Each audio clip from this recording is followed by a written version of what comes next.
lagi siang hari ini di podcast Rumah Sakit Kamlian bersama saya Cici. Nah, siang hari ini kita kedatangan narasumber nih dari sebenarnya ini narasumber kita ini adalah salah satu orang yang sangat sibuk nih, sahabat Dokar ya. Karena beliau yang mengawasi, mengevaluasi, menganalisis bagaimana layanan terutama di pandemi Covid ini.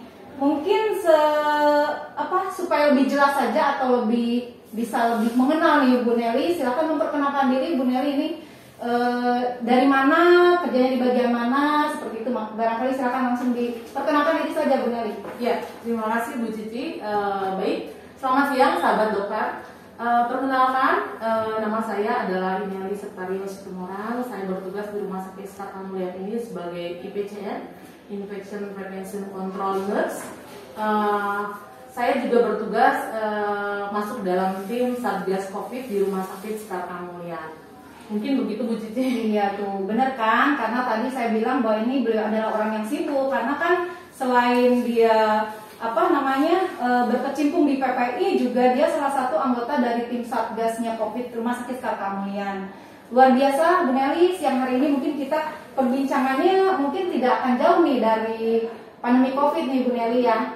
Seperti kita ketahui nih Bu Nelly, juga sahabat Dokar semuanya, kita tahu bahwa pandemi Covid ini sudah hampir setahun lebih ya ada di Indonesia. Bahkan nanti tahun 2022 kita akan ulang tahun yang kedua, begitu ya Bu Nelly ya.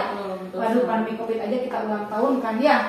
Harusnya jangan kita. Tapi mudah-mudahan ulang tahunnya ulang tahun kematian nih, biar pada mati semua nih ceritanya ya. Jadi terkait dengan pandemi Covid ini, nah di Kamlian sendiri lumayan juga perkembangannya ya Bu Nelly ya. Dari data yang saya lihat juga bahwa kunjungan pasien di bulan Juli kalau tidak salah, Juni ini cukup meningkat ya Bu Nelly ya, dibanding bulan-bulan sebelumnya gitu ya. Dan ini memang terjadi tidak hanya di kita saja, tapi memang di seluruh daerah ya, di Kuningan sendiri, kemudian khususnya di kita di Kamlian ini membawa dampak yang luar biasa. Nah, terkait hal tersebut tentunya kita sebagai instansi rumah sakit, walaupun kita rumah sakit tipe C ya begitu ya, tapi menjadi kewajiban kita bagaimana mendukung program pemerintah untuk dapat menurunkan kasus dari COVID-19 ini. Ya, mungkin apa saja yang bisa kita lakukan dalam rangka menurunkan tersebut atau meminimalkan, karena kita diminta supaya bisa memutus mata rantai dari penularan wabah COVID-19 ini, yang sebenarnya kan tidak mudah sebenarnya memutus mata rantai ini karena terkait dengan berbagai faktor ya Bu Nelly. Nah, mungkin langsung saja ke pertanyaan yang pertama, bagaimana implementasi dari pencegahan pengendalian infeksi di Rumah Sakit Kamlian yang mungkin saat ini sudah kita laksanakan nih Bu Nelly. Mungkin bisa langsung diceritakan bagaimana prosesnya. Baik, terima kasih Bu Cici. Memang kita lihat ya di beberapa bulan belakang ini, bahkan di bulan Juni ini adalah data yang kita temukan adalah meningkat drastis kasus Covid ini. Bahkan di Rumah Sakit Kamlian ini signifikan sekali peningkatannya. Nah, untuk itu sebenarnya kita selama beberapa tahun ke belakang ini adalah kita sudah melaksanakan implementasi tersebut. Nah, untuk memaksimalkan implementasi yang ini adalah kita memperketat apa yang dinamakan pencegahan dan pengendalian infeksi, termasuk di Rumah Sakit Kamlian. Yang dilakukan adalah ada beberapa kewaspadaan standar. Yang pertama adalah bersihan tangan. Bersihan tangan ini yang kita lakukan ada 5 momen yang ada di Rumah Sakit Kamlian. Yang pertama adalah sebelum kontak dengan pasien, yang kedua sebelum melakukan tindakan aseptik, yang ketiga adalah setelah kontak dengan pasien, yang keempat setelah kontak dengan cairan tubuh pasien, dan yang kelima adalah setelah kontak dengan lingkungan sekitar pasien. Nah, hal itu adalah harus kita lakukan dengan baik dan benar gitu. Ya, tentunya dengan 6 langkah ya. Boleh dengan hand rub maupun dengan air mengalir beserta sabun. Yang kedua adalah penggunaan APD yang baik dan benar. Dan tidak hanya penggunaannya, itu juga termasuk pelepasannya, bagaimana melepaskan APD dengan baik dan benar. Di Rumah Sakit Kamlian kita sudah melaksanakan atau membuat standar APD berdasarkan resiko. bahkan zonasi juga sudah dilakukan. Kita melaksanakan, kita membuat APD terhadap karyawan-karyawan yang kontak langsung dengan pasien tersebut, tentunya berdasarkan sesuai dengan WHO ya, yang ada kita berdasarkan WHO. Jadi kita mengacunya ke WHO. Ya, betul. Gitu. Yang ketiga adalah pengendalian lingkungan. Pengendalian lingkungan ini maksudnya bagaimana kita melaksanakan kebersihan lingkungan, termasuk di area publik, termasuk di area-area yang berisiko. Ini kita lakukan kerjasama, tentunya kerjasama dengan bagian Kesling ya, bagian Kesling di Rumah Sakit Sekarang. Selanjutnya adalah pengelolaan limbah yang berasal dari pasien-pasien COVID, baik itu di area screening, baik itu di ruang isolasi, dikelola sebagaimana limbah infeksius, dan kita kerjasama dengan pihak ketiga tentunya. Yang selanjutnya adalah yang kelima adalah pengelolaan linen, sama halnya dengan pengelolaan limbah, bahwa linen yang digunakan oleh pasien-pasien COVID ini dikatakan linen infeksius, sehingga pengelolaannya juga sama. Karena linen di rumah sakit kita kan ada linen non infeksius dan linen infeksius. Nah, tentunya linen-linen yang berasal dari ruang isolasi, linen yang digunakan oleh pasien-pasien COVID ini dikatakan linen infeksius, sehingga pengelolaannya adalah linen infeksius. Berikutnya adalah perlindungan kesehatan karyawan. Ini juga sangat penting sekali, bahwa perlindungan kesehatan karyawan ini harus benar-benar diperhatikan. Kami juga dari PPI ini bekerja sama dengan K3RS dan SDM tentunya terkait dengan perlindungan kesehatan karyawan. Untuk karyawan yang selama ini sudah berjalan beberapa tahun ini adalah pemenuhan gizi karyawan, sudah disupport dengan makanan-makanan yang bergizi, yang kedua vitamin, dan yang sekarang terjadi adalah vaksinasi sudah dilakukan ya. Hampir semua karyawan rumah sakit sekarang sudah divaksin ya, vaksin pertama dan vaksin kedua. Selanjutnya adalah pemrosesan peralatan pasien. Sama halnya juga dengan pengelolaan linen dan pengelolaan limbah, bahwa pemrosesan peralatan pasien termasuk yang digunakan juga pada pasien-pasien COVID tentunya akan dilakukan sterilisasi. Lalu untuk penempatan pasien ini ya tentunya kita melaksanakan penempatan pasien berdasarkan transmisi ya Bu. Apabila misalnya contohnya pasien-pasien COVID sekarang, kita menempatkan pasien itu dengan pasien COVID ini ditempatkan di ruang isolasi tentunya ya. Ruang isolasi kita juga ada beberapa ya, ada tekanan negatif dan tekanan sirkulasi alami. Itu yang selanjutnya adalah etika batuk. Etika batuk bagaimana kita mengedukasikan cara etika batuk yang benar, baik itu kepada pasien maupun keluarga pasien, karena kita tahu penularan COVID ini adalah melalui droplet yang dikeluarkan melalui bersin dan batuk. Nah, ini sangat perlu sekali sekarang sedang kita tidak henti-hentinya kita melakukan edukasi tersebut. Itu mungkin yang kita lakukan, kewaspadaan standar yang sudah berjalan di Rumah Sakit Sekarang. Oke. Pak, kalau dari catatan saya itu ada 11 ya, Bu Nelly, ada 11 kewaspadaan standar yang tadi dijelaskan oleh Bu Nelly. Nah, terkait beberapa hal tadi, ada beberapa hal juga yang mungkin mau saya minta supaya Bu Nelly bisa merinci nih. Yang pertama itu adalah hand hygiene. Hand hygiene itu cuci tangan ya. Sahabat dokter, untuk cuci tangan ini pasti semua juga sudah melakukan nih Bu Nelly ya, karena ini digaung-gaungkan dari pemerintah sejak awal gitu ya. Yang jadi masalah itu apakah cuci tangan ini ada langkah-langkah yang harus ditepatin oleh sahabat-sahabat dokter atau kita semua, dalam arti standarnya sebagaimana sih? Karena begini Bu Nelly, ada juga yang mengatakan, oh saya udah cuci tangan pakai air kok. Nah, masalahnya pakai air saja atau ada lagi nih, apakah harus pakai sabun? Apakah dengan air saja sudah cukup? Ya, apakah dengan kucuk-kucuk seperti ini udah cukup? Itu sudah bersih atau tidak? Nah, itu kan butuh butuh ilmu lagi mungkin ya Bu Nelly yang terbaru. Jadi harus seperti apa sih langkah-langkah cuci tangan yang baik dan benar itu? Ya, baik, terima kasih Bu Cici. Seperti yang saya bilang tadi itu, kebersihan tangan itu adalah merupakan salah satu dari kewaspadaan standar, baik itu di rumah sakit maupun di masyarakat. Ini sangat penting. Kenapa saya bilang sangat penting? Karena mencuci tangan itu adalah merupakan hal sederhana, tapi manfaatnya luar biasa. Ya. Nah, ini yang penting kita lakukan. Bagaimana caranya untuk mencuci tangan? Sebenarnya ada dua cara. Yang sekarang bisa menggunakan hand rub dan juga menggunakan air mengalir bersama sabun. Tidak cukup dengan air saja. Berarti wajib ya. Betul, harus betul. pakai sabun, Iya. karena cukup air. Ya, betul. Nah, langkah-langkah yang harus dilakukan adalah yang pertama adalah melepaskan aksesoris yang ada di tangan kita, termasuk jam tangan, cincin, dan lain-lain yang ada di tangan kita. Nah, lalu apabila menggunakan air mengalir dan sabun, waktunya 40 sampai 60 detik. Menggunakan hand rub 20 sampai 30 detik. Nah, kita contohkan karena di sini ada hand rub, maka kita contohkan ya Bu ya langkah-langkahnya seperti apa. Saya juga mau ikut praktek nih, Ya, Bu. Bu. Berarti saya lepas dulu ya, Ya, Bu. aksesorisnya. Cincin saya susah dilepas nih Bu Meli, karena saya mungkin sudah tahu apa ya, sahabat dokam nih. Ini umpamakan aja saya lepas ya, karena ini susah nih. Ya, baik. Nanti di rumah jangan digunakan. Untuk sahabat dokar semuanya, jangan menggunakan. Yang pertama langkah-langkahnya adalah melepaskan aksesoris. Kenapa melepaskan? Karena di sela-sela cincin kita atau di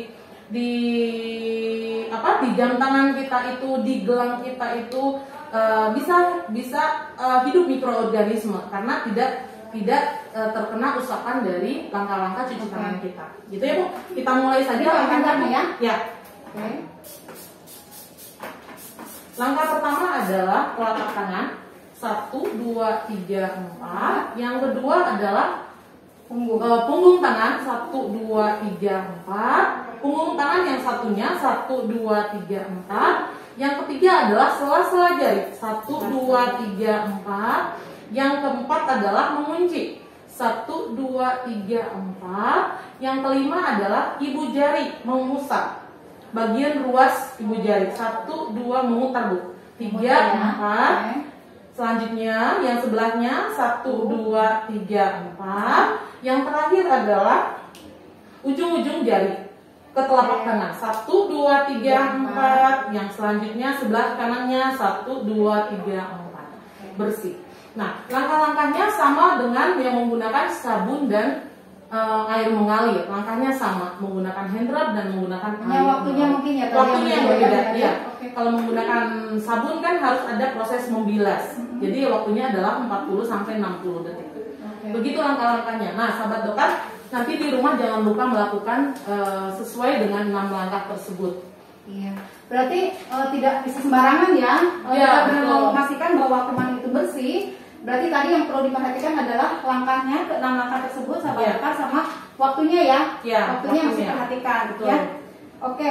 Terus kemudian benar yang kedua yang ingin saya tanyakan. Ini kebetulan tadi ada kerjasama dengan Kesling nih, yang saya lihat memang di tempat kita ada namanya Kamis Bersih ya. Kamis Bersih. Nah, apakah ini Kamis Bersih ini hanya tujuannya atau sasarannya adalah hanya ke tempat-tempat umum saja seperti yang tadi Bu Nelly ceritakan, atau bagaimana sih peran dari karyawan nih dalam melaksanakan Kamis Bersih ini? Ya.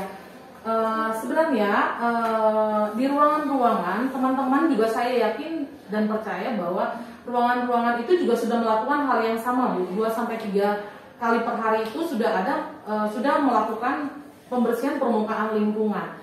Dan di ruangan tersebut juga ada yang namakan 5R. Setiap shift itu mereka lakukan 5R untuk pembersihan meja-meja counter yang sekiranya disentuh oleh pasien ataupun perawat, itu dilakukan pembersihan. Nah, hari Kamis Bersih itu adalah merupakan global ya, mungkin ya Bu ya. Secara serentak kita kerjasama dengan Kesling, kerjasama dengan cleaning service, itu kita lakukan pembersihan di area-area publik.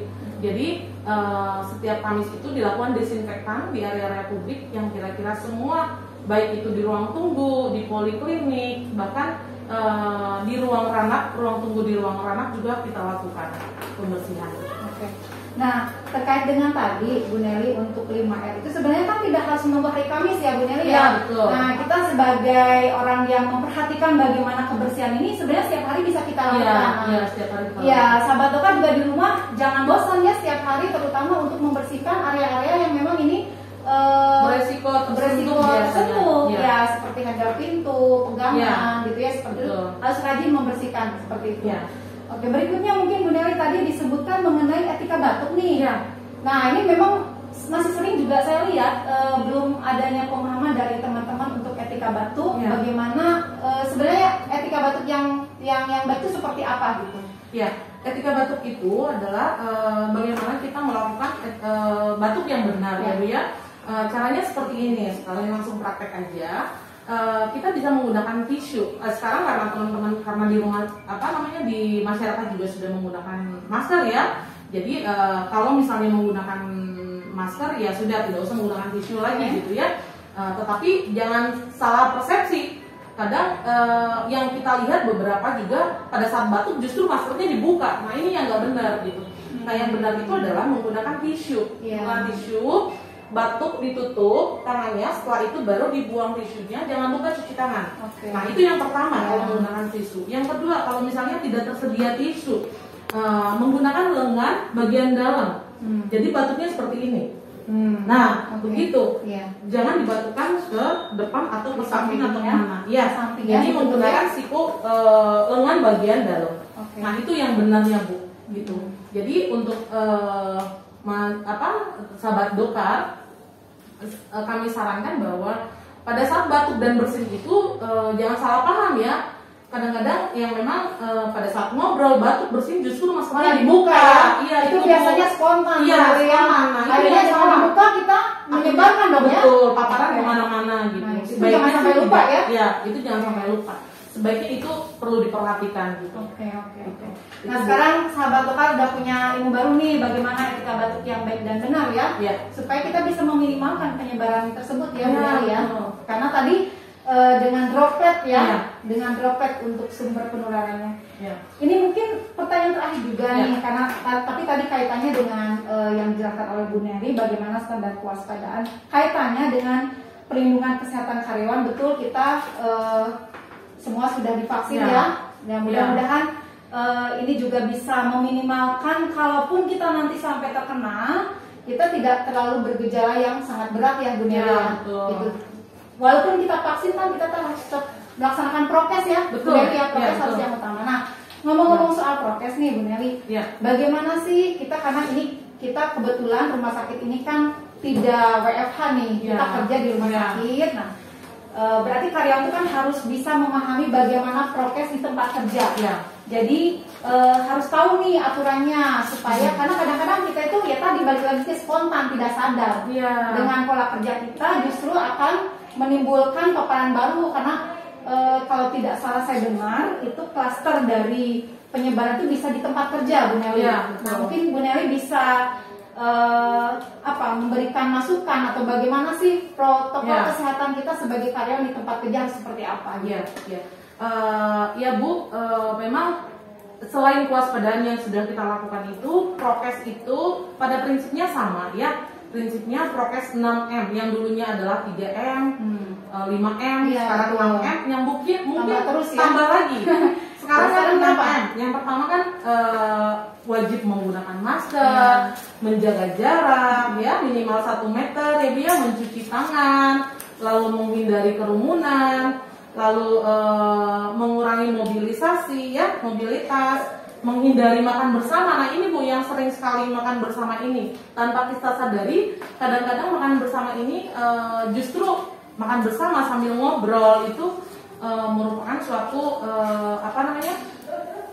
sumber penularan ya Bu ya pada saat itu. Nah sekarang ada lagi nih tambahannya 7M, mendapatkan vaksinasi. Nah ini mungkin harus tetap ya, walaupun kita, dan harus diingat juga bahwa mendapatkan vaksinasi ini bukan berarti tidak bisa terkena COVID ya, tetap bisa, tetapi ini adalah untuk bagaimana kekebalan tubuh kita itu terhadap virus COVID gitu ya.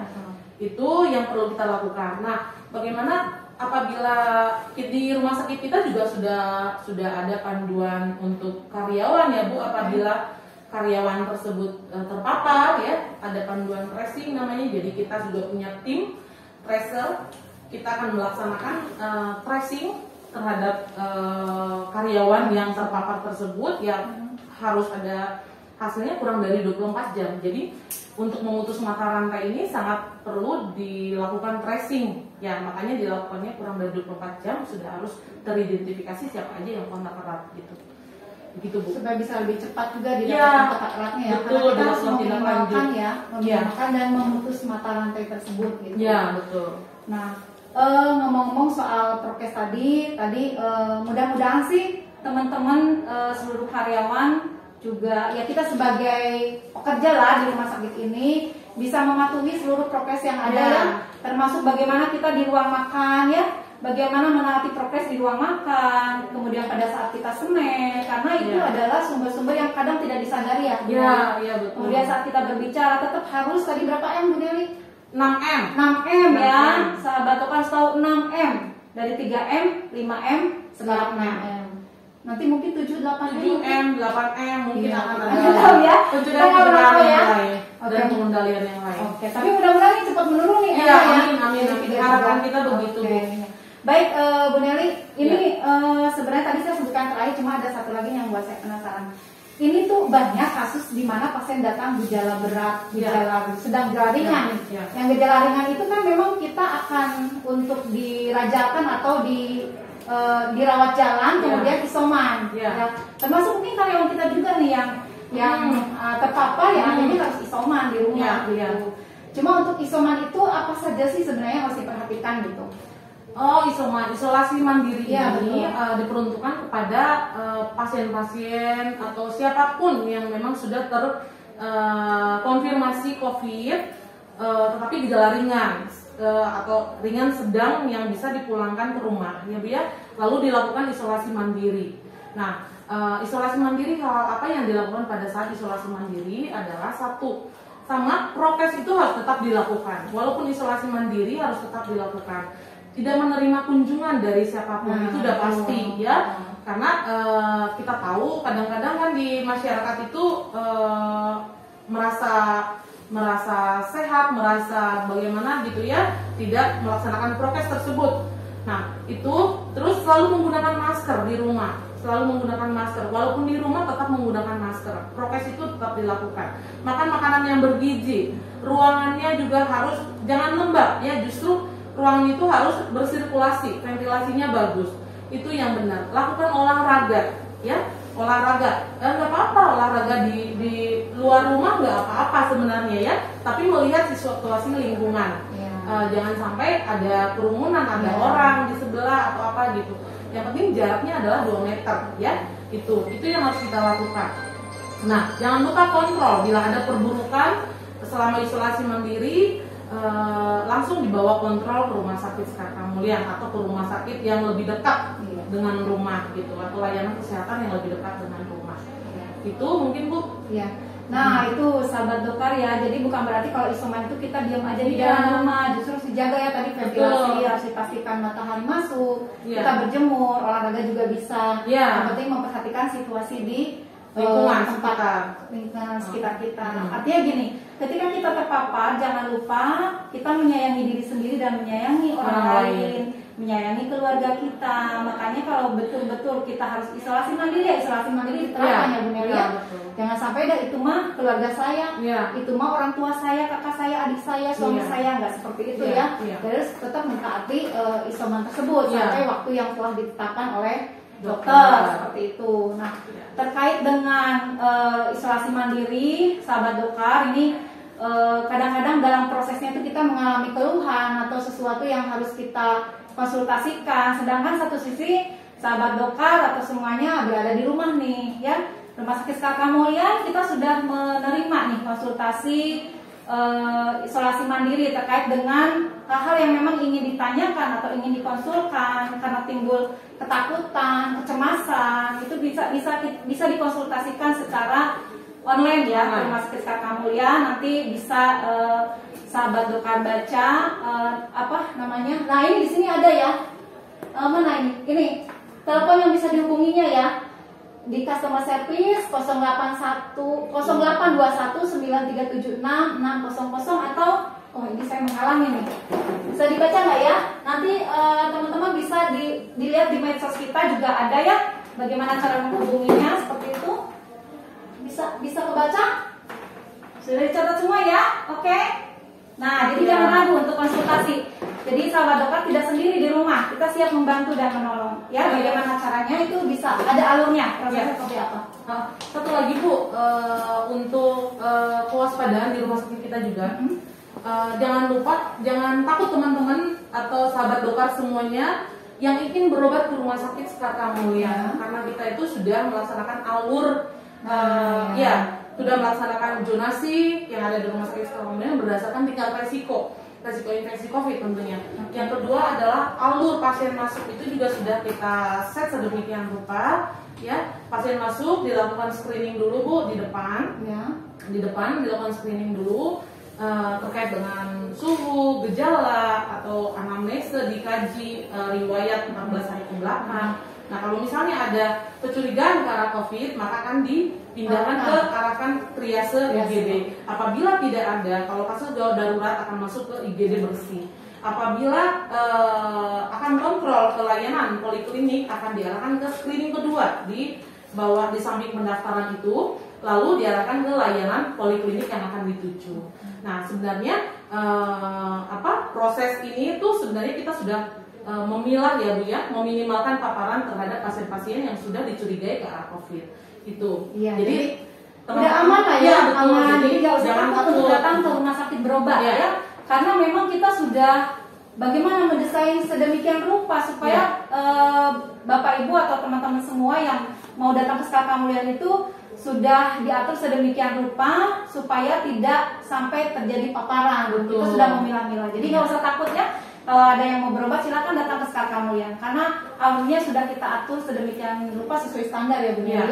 Karena ingat tadi kita mau melaksanakan pencegahan pengendalian infeksi di rumah sakit Sekarta Mulia, salah satunya adalah pengaturan alur yang tadi. Oke. Wah, luar biasa Bu Nelly perbincangan kita siang hari ini. Karena memang materinya sungguh menarik ya di era pandemi. Mudah-mudahan apa yang sudah kita obrolkan tadi menjadi pengetahuan baru buat sahabat dokter semuanya, juga buat kita semua. Ya, semoga kita semua selalu sehat ya, selalu berupaya lebih baik, menerapkan prokes yang utama. Terima kasih Bu Nelly untuk kehadirannya siang hari ini. Terima kasih Bu. Semoga Bu Nelly selalu sehat, juga semuanya juga selalu sehat untuk sahabat dokter semuanya. Selamat siang. Salam sehat semua sahabat dokter.